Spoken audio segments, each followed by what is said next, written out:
Bonjour les amis, je vous fais cette petite intervention rapide parce qu'aujourd'hui c'est un jour de fête, un jour à marquer dans les annales du combat d'émancipation de l'Afrique.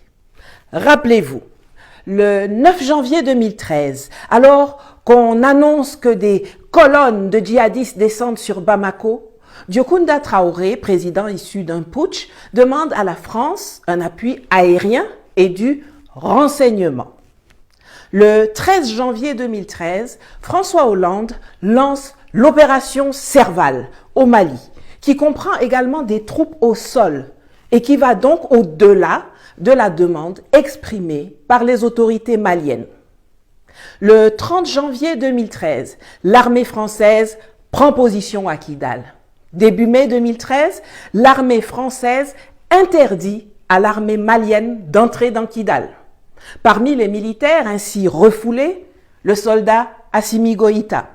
Ce jour-là, il devient évident que l'armée française n'est pas là pour combattre les terroristes, mais plutôt pour les protéger. Le 24 mai 2021, le colonel Assimi Goïta prend le pouvoir au Mali. Le 2 mai 2022, Assimi Goïta, toujours lui, met fin aux accords de coopération militaire avec la France. Et le 15 août 2022, les derniers mercenaires de l'armée d'occupation française quittent le Mali. Le 31 octobre 2023, ne respectant pas le calendrier convenu avec les autorités maliennes, la MINUSMA abandonne son camp de Kidal aux terroristes du CSP.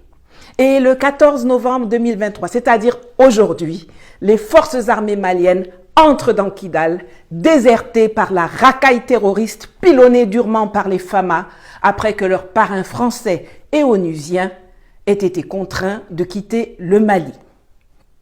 L'histoire retiendra que ce que l'armée française, la force européenne Takuba et la force onusienne MINUSMA n'ont pas réussi à faire en 10 ans, le Mali l'a fait en 2. Bravo! Hurrah! L'histoire retiendra aussi qu'il n'y a jamais eu de colonne de djihadistes qui fonçaient sur Bamako en janvier 2013, comme l'a établi l'historien français Jean-Christophe Notin dans son ouvrage « La guerre de la France au Mali ». Je pourrais vous mettre le lien du bouquin en commentaire si vous le voulez. Il y a tout juste eu 3 ou 4 pick-up, mais cela a servi de prétexte au déploiement de l'opération militaire au Mali que la France préparait depuis de longues années. C'est prouvé. Et ce qui est aussi prouvé, c'est qu'aucun avion de reconnaissance, aucun satellite français comme américain n'a jamais pris de mouvement en flagrant délit. Jamais. Je dis bien jamais, un conseiller n'a déposé les fameux clichés sur la table du président français. Merci à Assimi Goïta, Sadio Kamara, Abdoulaye Maïga, Malik Diao, Ismaël Ouagé, Abdoulaye Diop, Choguel Maïga. Merci aux vaillants soldats maliens. Merci aux alliés stratégiques du Mali. Merci au peuple malien. Merci à Adama Bendiara et à tous les patriotes maliens et panafricains qui ont défendu avec détermination le gouvernement, l'armée et le peuple malien contre les attaques sournoises et meurtrières, la traîtrise, la désinformation, la perfidie, la guerre de communication, les sanctions abjectes de la CEDEAO et de l'Union européenne. Hommage aux soldats maliens morts pour sauver leur pays.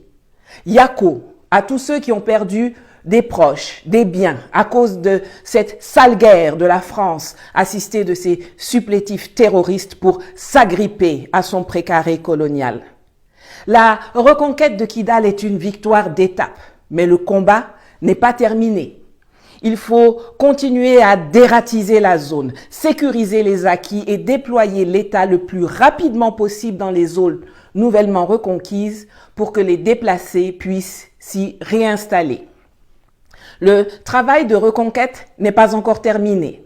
Célébrons aujourd'hui, mais remettons-nous au boulot demain. Allez, je vous quitte. Je dois finaliser une vidéo pour demain. L'Afrique libre ou la mort, nous vaincrons. Yes!